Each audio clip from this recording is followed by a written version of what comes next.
Good morning, everybody. It's Friday, May 19th, 5:28 a.m. Central Time. Guys, the markets are actually higher this morning. Can you believe it? No, I can't. It's a nice change of pace. We're going to get started this morning with yesterday's price action. Mackenzie, let's start with December corn. Yeah, so the December 2023 corn contract posted fresh multi-month lows yesterday prior to a higher close.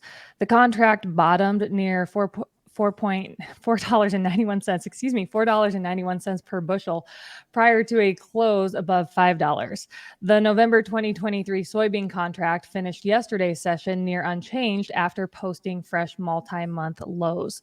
The July 2023 Kansas City wheat contract, however, performed poorly after rejecting a trade above its October 2022 highs earlier this week. All right, Matt, this was a reversal in December corn futures. It's not a key reversal, but you went down, you made new lows, you closed higher on the day. Does this inspire you to be optimistic here, or is that just a one-day blip on the radar? I guess the way I looked at it was I was excited just to see a positive close. First of all, yes, you reversed off of making that new low. How inspired am I that we're going to take off and go? I think the thing is, you and I were talking about this briefly before we started, but I mean, you typically don't build this kind of a fun short going into the growing season. Yes, we're talking El Nino. Yes, we're talking improved chances of rain for some folks, but you and I both know we have no idea what Mother Nature's going to throw us. So I've got to think that this is a sign that we could have built at least just a little bit of a low for now. Give us an opportunity to kind of sort things out. And I've got to think that, $5 should be a low water market for the time being. But at the same time, I've been very surprised by how strong this downward move has been. I would imagine that you pushed out a lot of length, whether it's weak length, strong length, below $5. It's just a bad look. The soybean price action was not as good, but still you made a new low. You finished almost near unchanged. You got a little bit of follow through today. I mean, you look at these charts and they still look terrible. These are both charts that, they start in the upper left, they end in the lower right. But at some point, and it didn't have to be yesterday, but there's going to be a short-term bottom here. This wheat is a different deal.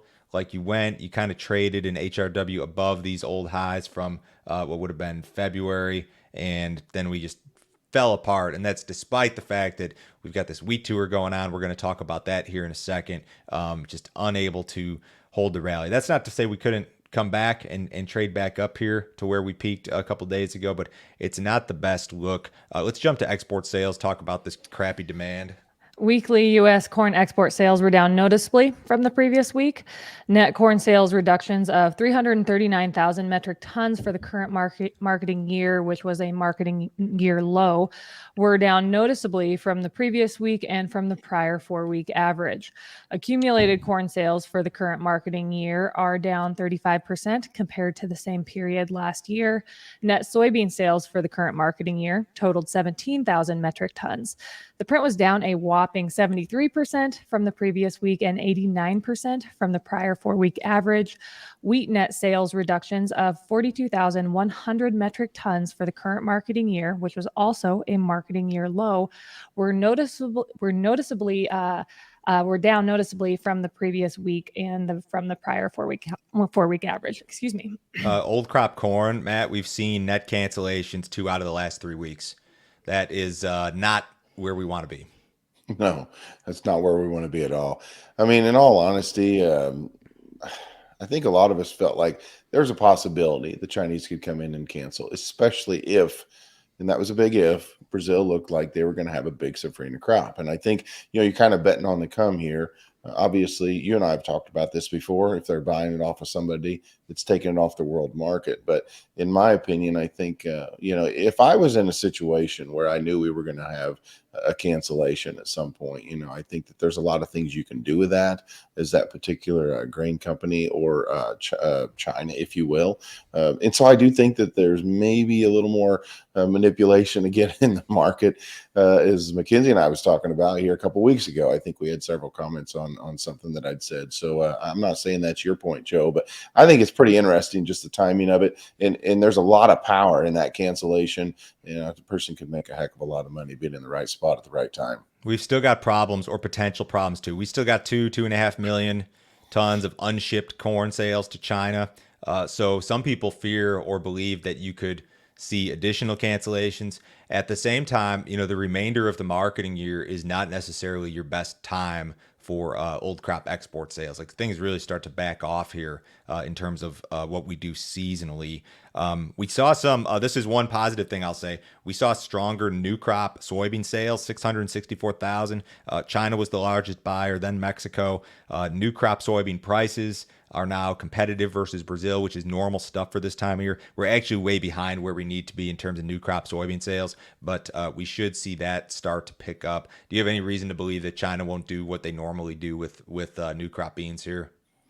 Yeah, I mean, I've got to think that they're going to keep coming in. Now, at the same time, I don't know that we're going to see a huge increase in demand year over year. I think that those days are over. I do think that they'll come in with a pretty decent program, though. I think that they'll book a fair amount of soybeans as we move along here. My biggest question, again, is are they going to continue with more cancellations? A couple of the folks that I talked to seem to think that there will be more cancellations. How much, of course, is going to be what the big question mark is. Wheat export demand is absolutely terrible. I've seen it written in 200 different places this week that it would be cheaper to import wheat from Europe to the East Coast than it would be to ship it from Kansas. And I guess that's why we don't have much of a demand base. Speaking of Kansas wheat, I believe that's our next story. Yep, the Kansas Wheat Tour is projecting the lowest HRW wheat yield in over 2 decades. The tour wrapped up on Thursday as scouts examined fields between Wichita and Manhattan. Projected yields in these areas averaged 44.1 bushels per acre, which was much better than areas toured earlier in the week. The 3-day average wheat yield potential was estimated at 30 bushels per acre, the lowest since at least 2000. On average, tour scouts projected the Kansas harvest at 178 million bushels. This is below the USDA's estimate of 191.4 million bushels and last year's harvest of 244.2 million bushels. I don't think I'd read too much into the yield number. I think the actual crop estimate is what is it the bigger deal to me. So the tour is below USDA by a substantial amount. This would be the lightest. If the tour number's right, it's the lightest Kansas wheat crop since I think it's 1957. 1963, we were below 200 as well. But this is historically bad stuff, Matt. It is bad. And I kind of referenced it last week when you and I were on U.S. Farm Report.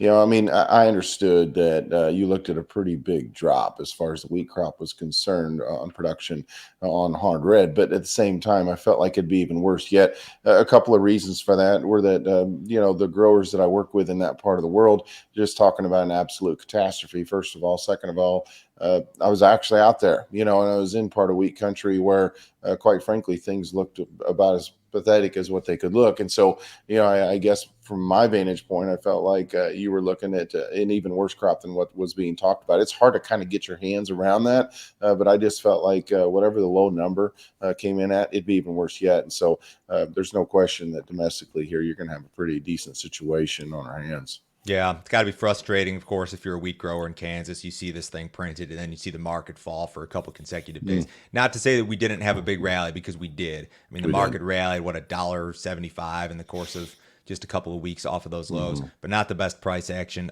the last couple of days. Now, speaking of drought, here was the Kansas Drought Monitor, and I wanted to mention this. So yesterday they were Wichita to Manhattan, which is like up through here, and the findings were not as bad. The worst stuff was from that second day down in the southwest portion of the state. Let's jump to the National Drought Monitor. Yeah, so drought is definitely still an issue. USDA released weekly drought monitor data yesterday. While drought has been reduced in many areas of the country since late 2022, the central and southern U.S. plains remain problematic. So if we look at the percentage of areas experiencing drought, what percentage of areas that are experiencing a certain level of drought: corn country dealing with 25%, soybeans 19%, winter wheat 46%, spring wheat 7%, and cattle country 38%. So in the Midwest or in the Corn Belt, the numbers have come down a lot. That corn number, 25% of U.S. corn areas experiencing drought, that number was 56% at the end of December. So you have seen quite a bit of drought relief in these like central areas of the Corn Belt. The drought in the plains is still a big deal, certainly. What do you guys make of what's going on in the plains in particular. We've got some rain on the radar this morning that we'll talk about. Matt, what do you think like the impact is in regard to planting? What does the winter wheat abandonment mean for row crops? Do you have any thoughts on any of that sort of stuff?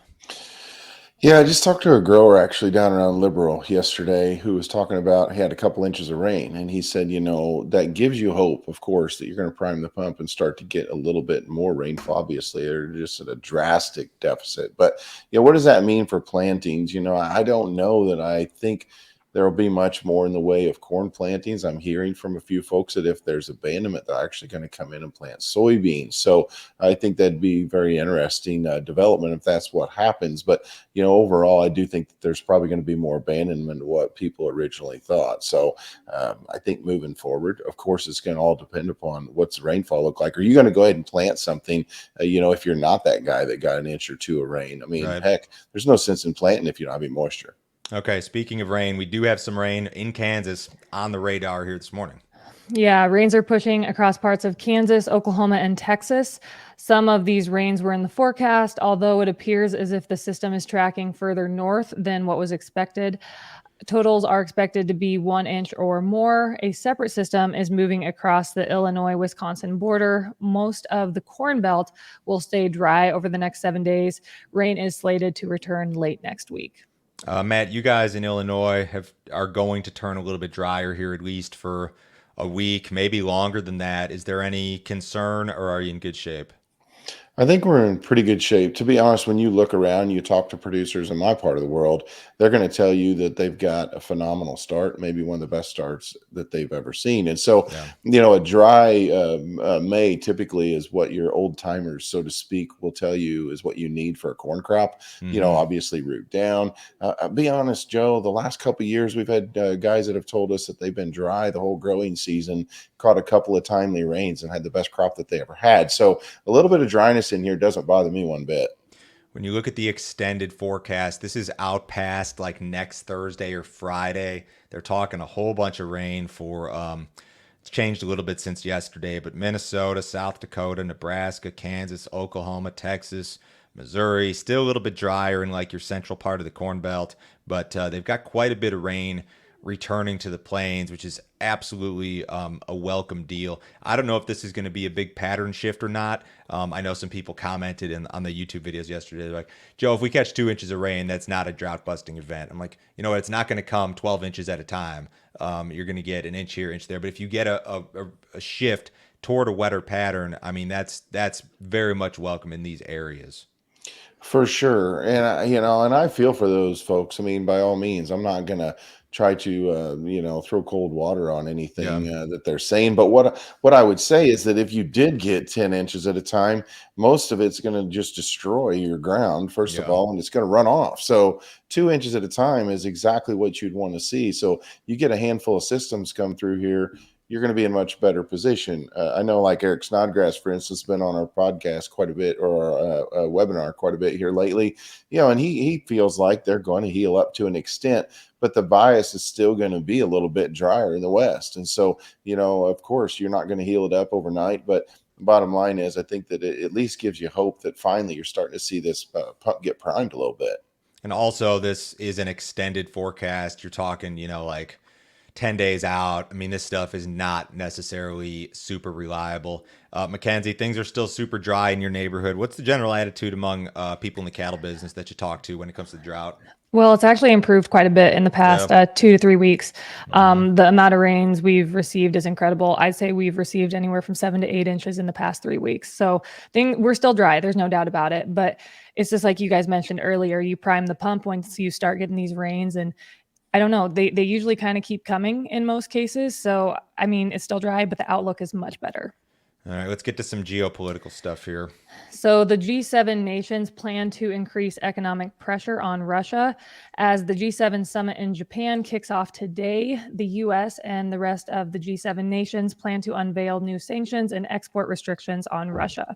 The new U.S. sanctions and trade restrictions will target goods and services vital to Russia's military. They are also aimed at Russia's ability to extract the oil and natural gas it needs for the country's economy. The Biden administration will add 70 new new entities to a list of companies and individuals targeted with export restrictions. The administration will also announce about 300 new sanctions against people, organizations, and other parties supporting the war. Is Biden asleep in this picture? He looks like he's sleeping. Maybe taking a nap. I don't know what Russia will do. I mean, Russia wants sanction relief, and we're going to throw more sanctions at them. They just extended the grain deal. I don't know. Matt, do you think any of the rally that we saw in wheat had to do with uncertainty regarding the grain deal, or was that all just crop conditions and tour and all that? I got to think that if there was, it was minimal, Joe. And the reason I just think the trade, if you will, is tired, of the whole situation. I'm tired of the situation too. I am too. And it's just one of those deals where I think the trade looks at something like that and they're like, okay, what does this mean in the grand scheme of things? And I think, okay, if you're going to sanction the living daylights out of Russia, then I've got to think that ultimately you'll have less commodities coming out of that region. But at the same time, is Russia going to be able to get over that hurdle? Probably. I mean, I don't know. That's my personal opinion, but I don't know exactly what he's trying to do here. Quite frankly, I feel like we fumbled this whole Russia-Ukraine thing about as bad as what we possibly could have. So I don't have a whole lot of confidence here, I guess is what I'm trying to say. Yeah, I don't know. I don't know what the trade thinks about this. It's just, even if it matters, it just seems like as it relates to traders and the marketplace, it just feels like a tired story. Now, a lot of people are still talking like, big time escalation in the war. But it's already mid-May, and people were talking like May or June, like we're going to see this big escalation in the war, and maybe that still happens. I don't know. We've got a couple markets that are strong. Stock market was good yesterday. Yeah, the U.S. stock market is definitely strong. Both the S&P 500 and NASDAQ composite indices posted their highest closes in 9 months yesterday. The S&P rose nearly 1%, while the NASDAQ rose 1.5%. The Dow Jones rose 409 points, or 1.2%. Investors are slightly more confident that a deal regarding the U.S. debt ceiling will be reached and that the U.S. will avoid a default. The market continues to trade earnings as well. U.S. retail giant Walmart beat earnings expectations and raised its profit outlook. The retail giant is considered an excellent gauge of the U.S. consumer situation. What do you think, Matt? Recession off? You've got to think so for now. I mean, let's just raise the debt ceiling so we can borrow more money, and well, they're going to do that. I mean, that's inevitable. Well, that's going to happen. It's just ultimately it's a house of cards, and I don't know. I mean, at some point, who's going to pay the piper? What's a house of cards? The country? Yeah, in essence, I mean, we've got what, $31 trillion in debt? Isn't that the number we've got? 31.4. Yeah. Yep. I mean, who's going to pay for that? I don't know. There's a lot of worry. This is my technical analysis of the S&P 500, and I've shown this before. The stock market's acted really well. Some people look at the grain markets and say this all does tie back to the grain markets. We're going to be weak. We are weak because there's a recession.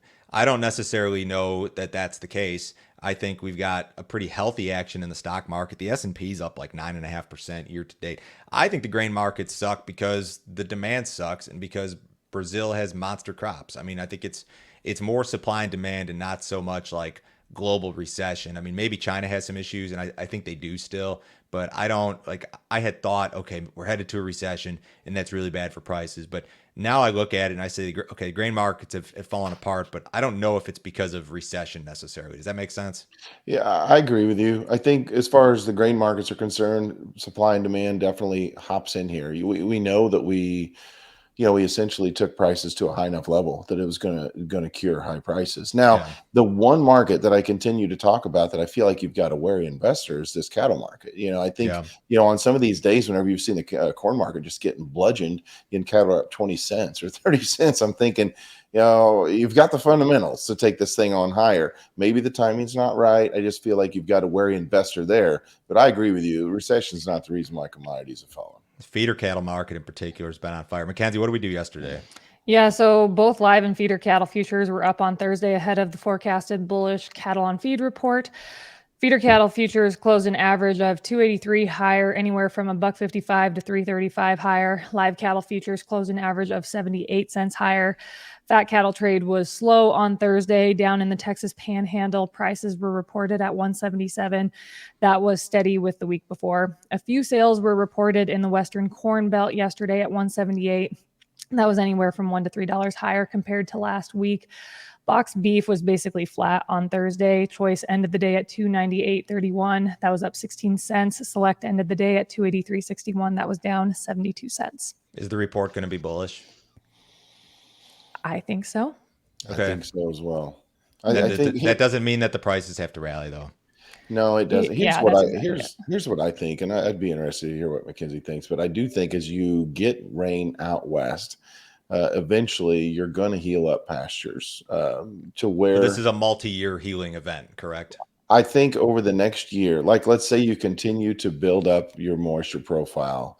I think that in the next year, whenever people start talking about a mass retention of heifers, that's when you could see this fat cattle market sometime on the heels of it just blow off to the top side, and then that's going to be your top. Yeah, I don't know when that is, but you haven't seen a blow off top yet. No, and it doesn't have to happen, but it seems like when you see a peak after such an incredible bull run, like that's kind of the way that it happens a lot of times. Right.